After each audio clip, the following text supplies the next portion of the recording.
Hello everyone, I am C Mohit Shrivastava और आज हम जो टॉपिक करने वाले हैं उसका नाम है depreciation and calculation of depreciation.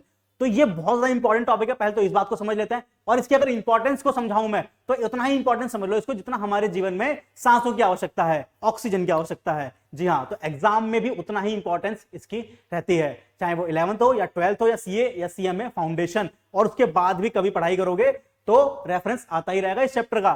तो चलिए इसको समझते हैं बिना किसी देरी के। उसको समझने से पहले मैं आपको इसको सिंपल भाषा में आपको से इसकी नॉलेज करवा देता हूं, एक आइडिया दे देता हूं कि क्या होता है। तो सिंपल भाषा में समझे एक एग्जांपल के जरिए। तो अब हमने एक कार ली, सपोज करो कि हमने क्या, आपने अपने घर में एक कार ली, आपके पापा जी एक कार लेकर गए 10 लाख रुपए की, और ये नई नवीली कार जो है आज से 2-3 साल बाद, सोच के देखो क्या 10 लाख की बचेगी? क्या इसकी वैल्यू में गिरावट आएगी या नहीं आएगी, या इसकी वैल्यू बढ़ जाएगी? सर कैसी बात करो, बढ़ेगी तो बिल्कुल भी नहीं। 3 साल बाद तो इसकी वैल्यू ऑटोमेटिकली कम हो ही जानी है। एग्जांपल के लिए 7 लाख पकड़ लेते हैं, तो 7 लाख इसकी वैल्यू बचेगी और 3 लाख की वैल्यू में कमी आ गई। तो जब 3 लाख कम हो गए हैं, इसी शब्द को बोला जाएगा अकाउंटिंग लैंग्वेज में डेप्रिसिएशन।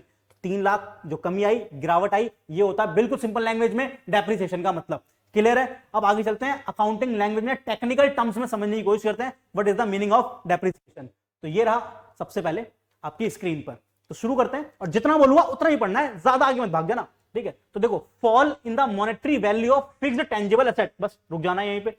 फॉल का मतलब क्या होता है?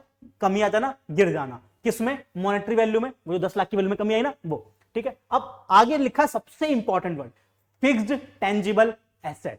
तो जितनी भी एसेट होती है उसमें से जो टेंजिबल एसेट होती है हमारी, और जो फिक्स वाली होती है, उसमें जब गिरावट आती है तब बोला जाता है डेप्रिसिएशन।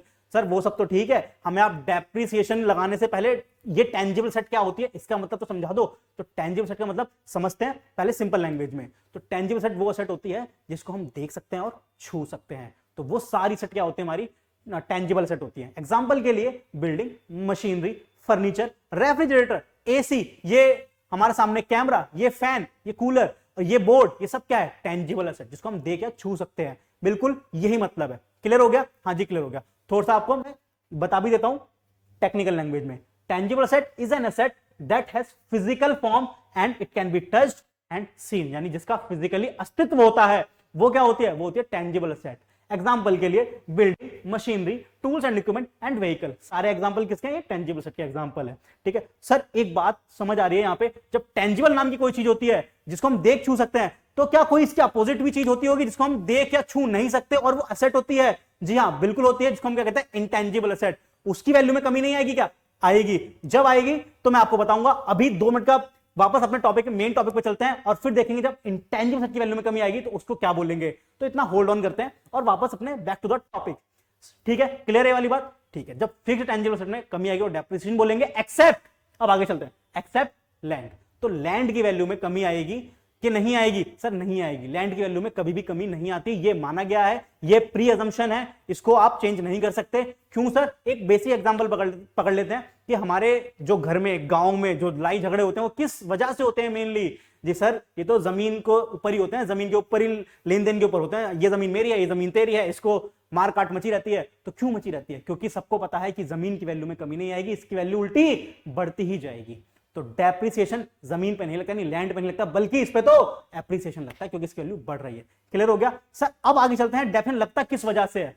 इनके बहुत सारे फैक्टर या कॉजेज होते हैं। ये जो 3 लाख की जो कमी आई थी ना हमारी कार में शुरुआत के एग्जांपल में, तो वो क्यों आई? ऐसा क्या हुआ जो 3 लाख की वैल्यू गिर गई बिना वजह? तो उसके रीजन यहां पर है।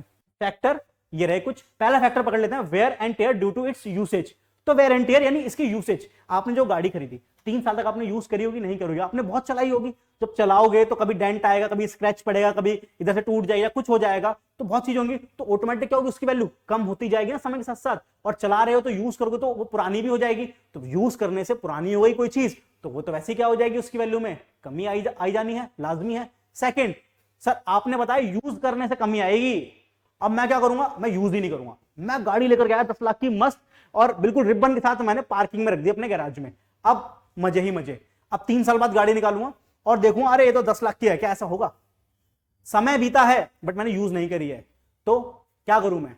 डेप्रिसिएशन तो लगाना पड़ेगा ना, क्योंकि हमें पता है कोई चीज आप यूज करो या ना करो, वो समय के बीतने के साथ साथ उसकी वैल्यू अपनी खो देती है, उसकी वैल्यू में कमी आ जाती है। आपको ही पता है तो कितना लॉजिकल है। आपने गाड़ी यूज नहीं करी लेकिन आप 3 साल बाद देखोगे तो वैल्यू तो गिर गई ना उसकी, 10 लाख से 8 लाख 7 लाख 6 लाख कितनी बन सकती है वो आप देख लो। और ये किस वजह से हुआ, पैसेज ऑफ टाइम। ठीक है, थर्ड पॉइंट ऑब्सोलेसेंस। एग्जांपल हल्का सा शिफ्ट करते हैं अपने स्मार्टफोन की ओर। अब देखते हैं ऑब्सोलेसेंस का मतलब क्या है। देखो आज से पहले शायद आप लोग देखे भी होंगे बहुत से बच्चों ने कि पहले कीपैड वाले फोन चलते थे। अब जब ये कीपैड वाले फोन चलते ये बहुत मार्केट में प्रचलित थे, बट सडनली कुछ ऐसा हुआ मार्केट के अंदर कि स्मार्टफोन का चलन आ गया, और स्मार्टफोन के आने से यानी एक नई टेक्नोलॉजी अपग्रेड हो गई। अब फोन तो वो भी था और फोन तो ये भी है, बट ये एक स्मार्टफोन है, इसमें टेक्नोलॉजी थोड़ी ज्यादा एडवांस है। अब कीपैड वाले फोन क्या हो रहे थे, अपना अस्तित्व खो रहे थे, मार्केट से आउट हो रहे थे, आउटडेटेड हो रहे थे। क्यों? क्योंकि नई एडवांस टेक्नोलॉजी आ गई है, और जब नई एडवांस टेक्नोलॉजी आती है उसकी वजह से कोई पुरानी टेक्नोलॉजी आउटडेटेड हो जाती है, ऑब्सोलीट हो जाती है, तो उसकी वजह से भी क्या होती है, उसकी वैल्यू में गिरावट आ जाती है, और इस शब्द को बोला जाता है ऑब्सोलेसेंस। क्या बोला जाता है? ऑब्सोलेसेंस। और फोर्थ पॉइंट जिसकी वजह से डेप्रिसिएशन लगता है या वैल्यू में कमी आती है वो होता है एक्सीडेंट। बिल्कुल एक्सीडेंट हो जाएगा किसी एसेट का, या गिर जाएगी, या गाड़ी को अगर पेड़ में ठोक दोगे तो वैल्यू तो वैसे ही गिर जानी है उसकी। बिल्कुल ये हो गए हमारे फैक्टर या कारण जिसकी वजह से डेप्रिसिएशन होता है। क्लियर? अब आगे चलते हैं। सर एक बात बताओ, आपने बताया कि डेप्रिसिएशन क्या है हमारे लिए, नुकसान है, और हमें इतनी तो समझ है कि जब नुकसान होता है उसको हम एक्सपेंस बोले या लॉस बोले, सेम थिंग होता है, ट्रीटमेंट सेम ही होता है अकाउंट्स में। तो उसमें जब एक्सपेंस की बात होती है तो एक बात निकल के आती है कि हम किसी को पेमेंट कर रहे होते हैं, कुछ पैसे जा रहे होते हैं हमारी जेब से। जैसे हम किसी को सैलरी दे रहे हैं तो हमारे पास से पैसा जा रहा है, हम बिल्डिंग का रेंट दे रहे हैं तो हमारे पास से पैसा जा रहा है, वेदर ऑनलाइन मोड या ऑफलाइन मोड कैसे भी जाए। ठीक है, या फिर हम टेलीफोन का बिल दे रहे हैं तो वो भी क्या हो रहा है, पैसा जा रहा है हमारे पास से। बट डेप्रिसिएशन भी तो नुकसान है, बट यहां पैसा जा ही नहीं रहा है। एग्जैक्टली क्योंकि यहां पे हमने जो 3 लाख की जो कमी आई थी हमने किसी को दिए जाकर के, अरे लो भाई मेरी कार की वैल्यू कम हो गई, 3 लाख रुपए रखो, ये तो और नुकसान हो जाएगा भाई, ऐसा थोड़ी होता है। 10 लाख की एसेट ओरिजिनली क्या हो गई, 7 लाख की बच गई, तो 3 लाख ऑटोमेटिक कम हो गई, यहां पे पैसा नहीं गया। इसीलिए इस एसेट को जो डेप्रिसिएशन लगा है इस पे बोला जाता है नॉन कैश एक्सपेंस। यहां पे क्या है, नॉन कैश एक्सपेंस होता है हमारा डेप्रिसिएशन। क्लियर है? बिल्कुल परफेक्ट। अब आगे चलते हैं और देखते हैं कि हमारे पास आगे एक बहुत इंपॉर्टेंट टॉपिक वेट कर रहा है। टेंजिबल्स हमने पढ़ लिया, अब इसके आगे आता है हमारा अमोर्टाइजेशन। सर ये क्या आ गया, ये क्या आ गया? अरे देखो हम देख रहे हैं इंटेंजिबल एसेट, उसकी वैल्यू में भी कमी आती है, तो वहां पे जो शब्द यूज किया गया है ना वो डेप्रिसिएशन यूज नहीं किया गया, बल्कि क्या यूज किया गया, अमोर्टाइजेशन। बाकी हूबहू सब सेम है कि जब इंटेंजिबल एसेट की वैल्यू में कमी आएगी तो उसको क्या बोला जाएगा, उसको बोला जाएगा अमोर्टाइजेशन। क्लियर? बस यही बात है। और सर इंटेंजिबल के एग्जांपल बता दो एक बार। वो एसेट जिसको हम देख या छू नहीं सकते, जैसे किसी का ब्रांड, कॉपीराइट, ट्रेडमार्क, गुडविल, ये सब क्या है, इंटेंजिबल एसेट के बहुत ही बढ़िया एग्जांपल है। आइए इसको खत्म करते हैं यहां से। The purpose of amortization is to bring about a systematic reduction. Depreciation में क्या शब्द यूज किया गया था, फॉल माने गिरावट, और यहां पे भी क्या, रिडक्शन। इसका मतलब क्या होता है, गिरावट। तो बस value of N intangible asset. अब इंटेंजिबल एसेट का मतलब क्या होता है वो यहां पर आपको दे दिया गया है। It is an asset that lack physical substance. Tangible asset में क्या था, जहां पे फिजिकल सब्सटेंस या फिजिकल फॉर्म होती है, यहां पे फिजिकल फॉर्म नहीं है। आपको देख लो, गुडविल की कोई फिजिकल फॉर्म है क्या? क्या ट्रेडमार्क की कोई फिजिकल फॉर्म है क्या? नहीं। आप जाके छू सकते हो, देख सकते हो क्या? नहीं। ठीक है, आप बस फील कर सकते हो कि हाँ भाई किसी की मार्केट में एक नाम है, रेपुटेशन है, हाँ तो उसकी एक बढ़िया गुडविल है, बट आप उसे छू नहीं सकते जाकर के। It can not be touched और seen, including goodwill, patent, copyright, trademark, software and brands. ये रहे आपके सारे एग्जांपल। आगे चलते हैं और एक अगला टॉपिक जो हमारे सामने आता है वो आता है की एलिमेंट ऑफ डेप्रिसिएशन। क्योंकि हमने एक बात सीखी थी शुरुआत में, डेप्रिसिएशन का मतलब क्या होता है वो देख लिया। अब हमारा दूसरा टॉपिक आता है calculation of depreciation. But calculation करने के लिए हमें यह बताओ कि हमें कितना डेप लगाना है और कैसे लगाना है। तो उसके लिए हमें 3 शब्दों का ज्ञान होना बहुत जरूरी है। सबसे पहला डेप्रिशिएबल अमाउंट। तो डेप्रिशिएबल अमाउंट के बारे में क्या लिखा है यहां पे कि वो अमाउंट या वो वैल्यू जिस पर हम डेप्रिसिएशन लगाते हैं उसको बोलते हैं डेप्रिशिएबल अमाउंट। आइए देखिए, the amount that can be depreciated, यानी वो अमाउंट जो डेप्रिशिएट होगी एसेट की, वो अमाउंट जिस पे हम डेप्रिसिएशन लगाएंगे, जिसकी वैल्यू में कमी करेंगे। जब 10 लाख की एसेट खरीदी ना तो वो क्या हो गई हमारे लिए, उसकी डेप्रिशिएबल अमाउंट हो गई, यानी मैं उसको कम करूंगा। 10 लाख से 1 साल बाद 9 लाख कर दूं, फिर 8 लाख कर दूं, तो क्या है 10 लाख क्या हो गई मेरी डेप्रिशिएबल अमाउंट हो गई। क्लियर? सेकंड टर्मिनोलॉजी क्या लिखी है, रेसिडुअल वैल्यू। इसको बिल्कुल सिंपल भाषा में समझा दूं एक बार में, स्क्रैप यानी भंगार कबाड़ा। अब भंगार कबाड़े का हमारे चैप्टर में क्या रोल है, समझो इस बात को कि आपने 10 लाख की एक एसेट खरीदी, कार खरीदी। अब क्या होगा, 10 साल बाद सपोज करो उसकी वैल्यू 0 हो जाएगी, आप पूरा यूज कर लोगे, वो बिल्कुल ही खराब हो जाएगी, अब नहीं चला सकते उसको।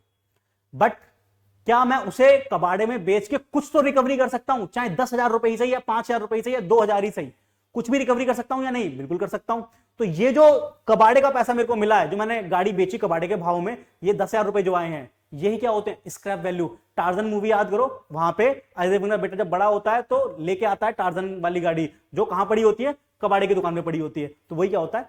Scrap value. अब जब हम असेट खरीदते हैं तभी हम एक अंदाजा लगा लेते हैं कि आज से 10 साल बाद, अगर हमारी असेट की लाइफ 10 साल है, तो 10 साल बाद हम क्या करेंगे? 10,000 रुपए रिकवर कर लेंगे, 5,000 रिकवर कर लेंगे ड्यू टू मार्केट सिनेरियो। कि ठीक है, एक अंदाजा लगा सकते हैं, एग्जैक्ट फिगर तो नहीं बता सकता ना भाई, कोई 5 या 10 साल बाद क्या मिलेगा। तो वही वाली बात है। Useful life, the estimated amount of time the asset will be useful, कि हम कितने समय के लिए असेट को यूज करने वाले हैं। हमारे एग्जांपल में अगर वो कार पकड़ लें तो हम 5 साल यूज करेंगे, 10 साल वो क्या होगा? यूजफुल लाइफ, कितने समय तक यूज होगी, ये हो गई इसकी बात। और सर ये क्यों समझाया आपने? क्योंकि हमें आगे इसकी जरूरत पड़ने वाली, जब हम कैलकुलेशन करेंगे, क्योंकि जो डेप्थ निकालने का जो फॉर्मूला है उसमें इन तीनों शब्दों का बहुत अहम रोल है। क्या है फॉर्मूला? देखिए, डेप्थ अगर आपको निकालना है तो आपको कॉस्ट ऑफ असेट पता हो, और रेसिडुअल वैल्यू पता हो, और स्क्रैप वैल्यू यानी कि रेसिडुअल वैल्यू पता हो, वही इसका फॉर्मूला बनता है डेप्रिसिएशन निकालने का। देखिए, cost of asset minus residual value divide by estimated useful life, ये एक बेसिक फॉर्मूला है। इसके जरिए हम डेप्रिसिएशन का अमाउंट निकाल सकते हैं। सर एक एग्जांपल मिल जाए तो मजा आ जाए, आइए, क्यों नहीं, बिल्कुल। तो ये रहा हमारे पास एक बहुत ही बढ़िया एग्जांपल, ठीक है। आइए, तो एग्जांपल के लिए हमने क्या लिया? यहाँ पे एक कंपनी है जो बाय करती है यानी परचेस करती है मशीनरी, जिसकी वैल्यू कितनी है? 60,000 with a salvage value. Salvage value और कुछ नहीं बल्कि क्या होती है? रेसिडुअल वैल्यू ही होती है, ठीक है। तो डरने वाली कोई बात है ही नहीं, ठीक है। Of 10,000 and useful life is 5 year. अब फॉर्मूला जिसको याद हुआ होगा वो सॉल्व भी कर चुका होगा अभी तक। तो आइए मैं डायरेक्टली सॉल्व करता हूं फॉर्मूला, जो कि पिछली स्क्रीन पे लिखा ही था। तो डेप्रिशिएबल अमाउंट निकलेगी कैसे? तो डेप्रिसिएशन को मैं डेप बोल दूं? हाँ जी सर, ठीक है बोल दो, बट लिख पूरा देता हूं मैं तुम्हारे लिए। चलो, कॉस्ट कितनी है इसकी? 60,000। 60,000 की कॉस्ट आ गई, और रेसिडुअल वैल्यू को क्या करना होता है? माइनस करना होता है, बिल्कुल माइनस करना होता है। तो आइए 10,000 से हम क्या कर देते हैं? माइनस कर देते हैं। और डिवाइड किससे करना था हमें? एस्टिमेटेड यूजफुल लाइफ, वो कितनी है सर? ये ना 5 साल, तो डिवाइड बाय 5।